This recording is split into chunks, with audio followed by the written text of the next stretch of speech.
So, a couple weeks ago, there was this interesting exchange between Kyle Kalinske and Mike Figueredo of the Humanist Report over platforming and free speech. I thought it was kind of interesting. Sahil Habibi, the Progressive Voice guy, hosted a debate between the two. And it got me thinking about some interesting things about platforming and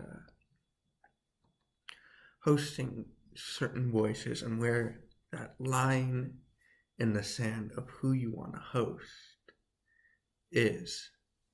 And so I called into the Majority Report to talk about this. And once we're done watching this, I'll give you some of my personal input on the situation and the issue. I'm Scott from Mission Camp. I was wondering if you guys had seen the debate between Kyle Kalinske and Mike Figueredo from the Humanist Report on platforming. I watched a little bit of it, but not too much. It was like, for me, it was like one of those debates where like you agree with I personally agreed with points both people were making, and I sort of got where each of them was coming from. I don't necessarily agree that Joe Rogan is necessarily part of the problem, but I do think there's problematic with the way he brings on people from the right more often than he does the left, but at the same time he's not in the same camp as Dave Rubin. Well, I think the problem is this, right? He's not in the same camp as Dave Rubin, but are you familiar with the concept of funnel sales? I mean, basically what it is you get in, and the idea is that you keep you pull people deeper into your pitch until you ultimately close. Now, I'm not saying that Joe Rogan is conscious of what role he plays in this. I don't know that he would think about it. Oh, I don't think he's conscious either. Yeah, I don't think he would think about it in those terms either. And the question, I think, is I don't even know if the question is to assess who is worse or whatnot. But at one point in that funnel, right, there are parts of that funnel that are easier to knock off theoretically.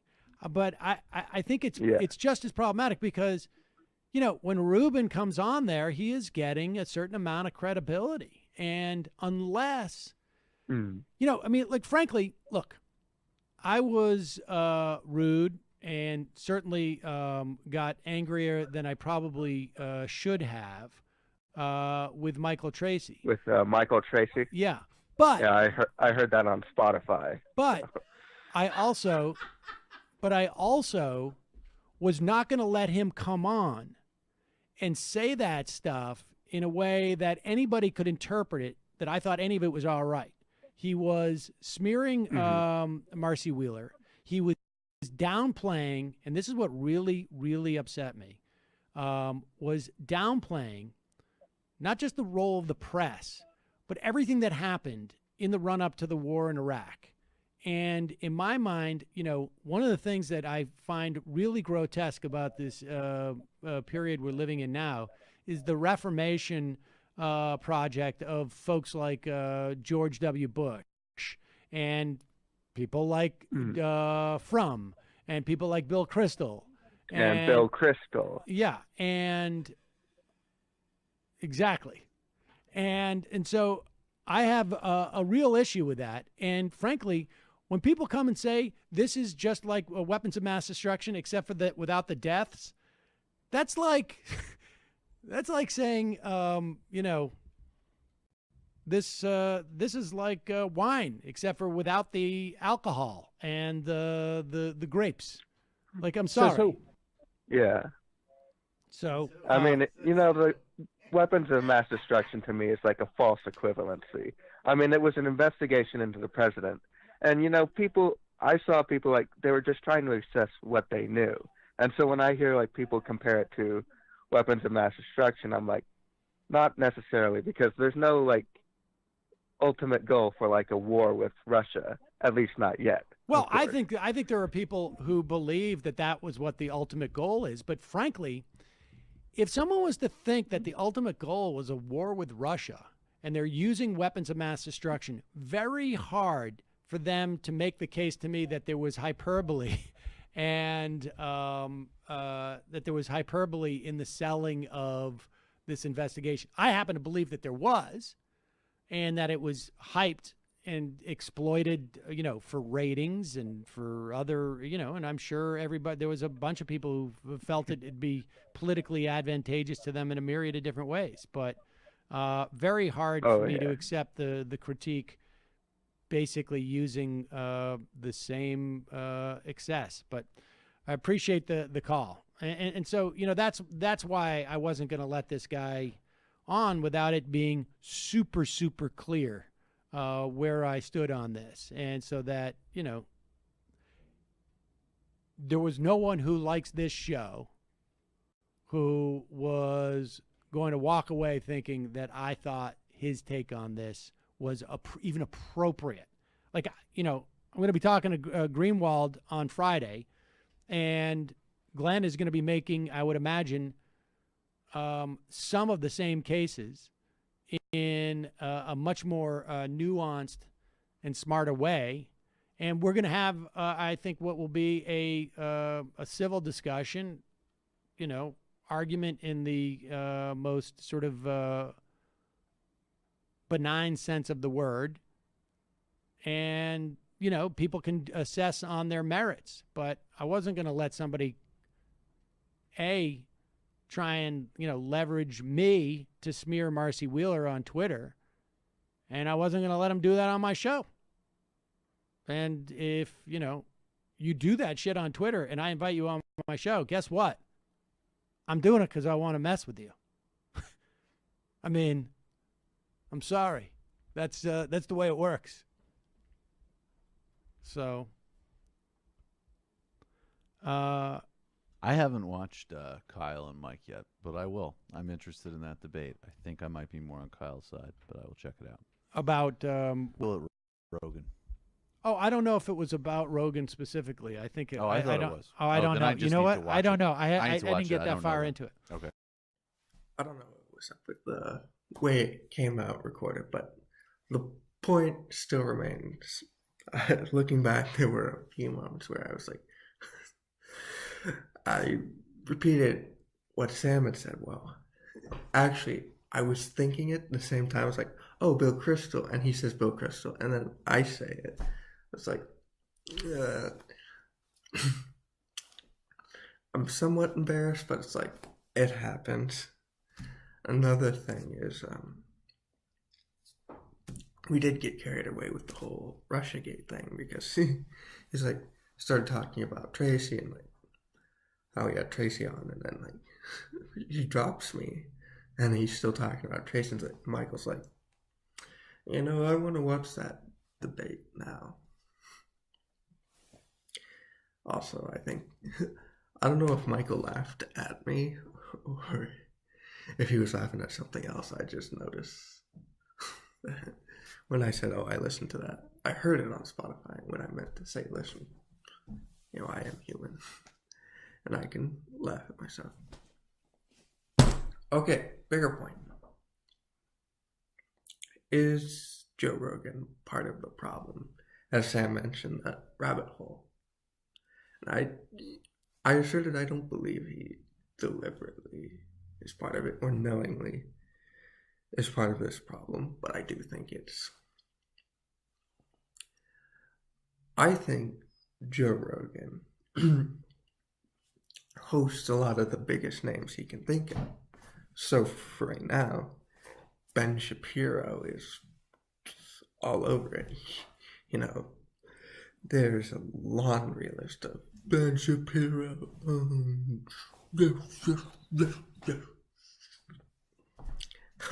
On YouTube, and as of now, ever since he formed the Daily Wire and whatnot. So I know why Rogan would bring him on, Jordan Peterson, big name. But at the same time, I think Rogan could help make a lot of people bigger. You know, Cenk Uygur's probably the biggest left-wing voice, or at least, you know, the Young Turks are. But a lot of their network affiliates, like Secular Talk, Kyle Kalinske, Sam Cedar, Barron Cousins, Tom Hartman, David Pakman, a lot of those guys could become much bigger than they are now. And I think part of that would be to help if Rogan would have him on. Dave Rubin, I strongly doubt is ever going to have a lefty on. Last lefty he's had on was maybe David Pakman or Jimmy Dore. But that was all the way back in 2015, shortly after he left TYT, but before he joined Learn Liberty, you know, the Koch-funded think tank that now runs his show. So, I doubt he'd have any lefties on, even if his audience wants it. He might not have them on, or the people who book the guests won't have lefties on because they want to support this free market, supply side economic perspective. So he'll have all these guys who agree with him economically. Even if they don't agree socially, you can just watch that Ben Shapiro, Would You Make Me a Cake video, and you'll see how radically different Rubin and Shapiro are. But I think, you know, we should have discussions, the left and the right in general. I think a bunch of right-wingers would probably like to hear the left, and I think with Rogan, he does have people like Cenk Uygur and Kasparian. He had them on in 2014. Recently, he's had Kyle Kalinske on twice, Jimmy Dore on twice. He had Andrew Yang on, Tulsi Gabbard, Lee Camp, and Abby Martin. So he does have a lot of prominent lefties on, but it's still not the same as the right, where he has Crowder, Shapiro, Peterson, if you consider them lefties. I mean righties. Freudian slip. Crowder, Shapiro, Alex Jones, Dave Rubin, Milo Yiannopoulos. Well, he won't have him back on, but still, he still had Milo on. List goes on and on. But at the same time, Rogan markets himself as someone who's apolitical. He's a comedian. So granted, he'll have these commentators on because he wants to have them on and talk to them. At the same time, he'll have musicians and actors and athletes on his show. And they don't often talk about politics. Kevin Smith was on Joe Rogan, so that gives you an idea of the kind of people Rogan will have on. If he'll have Kevin Smith, of all people, on, I doubt Dave Rubin, who is ever going to have Kevin Smith on his show. And for that matter, I doubt Cenk will bring him on to TYT's The Conversation, or Ben Shapiro will bring him on the Sunday Special. Or even Jesse Lee Peterson probably won't have Kevin Smith on The Fallen State or JLP. It just won't happen. But I think if you're going to do an interview show, you should try to keep it balanced. And I think who does this the best is actually Larry King. He actually has two shows. There's Politicking, which is more exclusively politics based, and then there's Larry King Now, which talks politics and pop culture. You know, he had Stan Lee on there twice and Corey Taylor on there twice, you know, the lead singer of Slipknot. So he had a lot of people from a lot of celebrities on Politicking. I mean, Larry King Now, whereas Politicking is more pundits and journalists he'll have on. And I think he does it in a balanced manner. And I think he does it very well. And, you know, I would like to see Cenk bring on more right-wingers onto the conversation. I know he likes to have a lot of politicians to help prop up their campaigns. He brings Bernie Sanders and Elizabeth Warren on there a lot, and a lot of his Justice Democrats. But I think, you know, have Glenn Beck on. I mean, Cenk was on Beck's network. He wasn't on Beck's show, but he was on a Doc Thompson show back when Doc Thompson was with The Blaze. So he's been on the network. You know, Ben Shapiro should bring Kyle Kalinske onto the Sunday special. Yeah, he probably wouldn't do that. Kyle would wreck Ben Shapiro. I mean, Ben ran from him at Politicon. Oh, I don't want to do debates. But, you know, he did have Andrew Yang on the Sunday special. Cenk also had Andrew Yang on his show.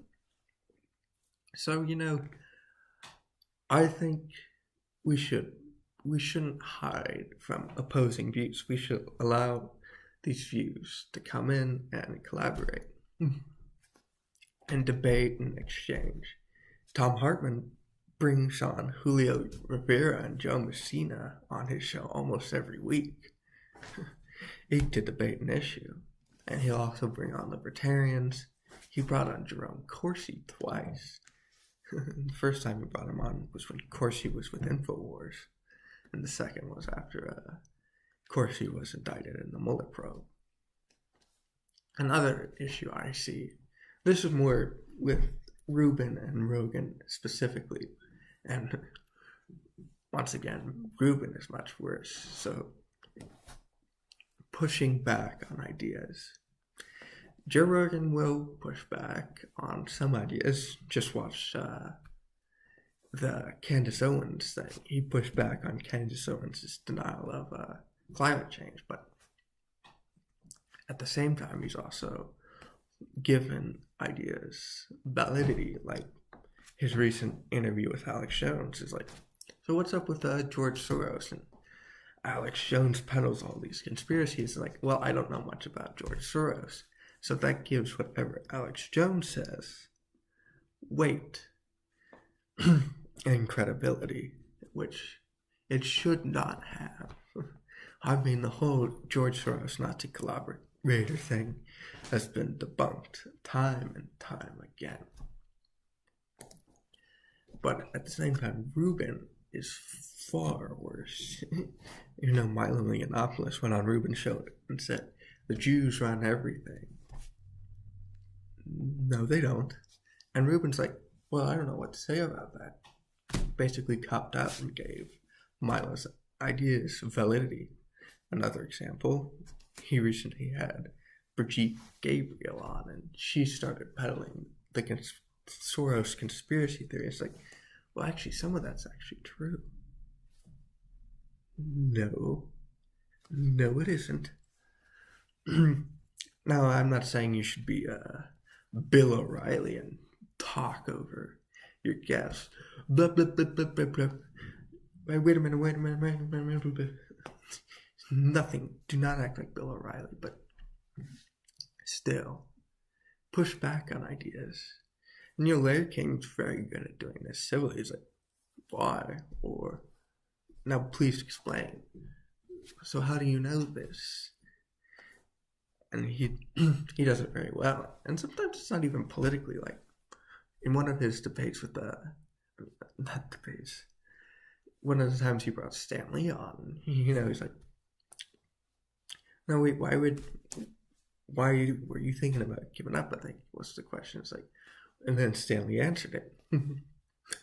You know, you never thought, you know, comic legend Stan Lee would ever quit the industry looking what he built now. But, you know, times were different back then. But it's just some food for thought. I'll link the debate in the description below. And you can see with it for yourself. It's very, very interesting. One last point I'd like to make is about going on Fox. So at the tail end, there was a mention of Glenn Greenwald going on Fox, and I sort of have mixed feelings about it. And so Glenn Greenwald went on Fox recently to talk about how he was right about the Russiagate story, which I'm really sure. We haven't seen the full Mueller report. I doubt that there was collusion to steal the election. However, I don't think Barr is giving us the complete story. But anyways, and I don't blame media outlets for pushing it, because it's like, as I said in the call-in, you know, they're talking about no investigation into the president, and they connected the dots where the dots don't connect.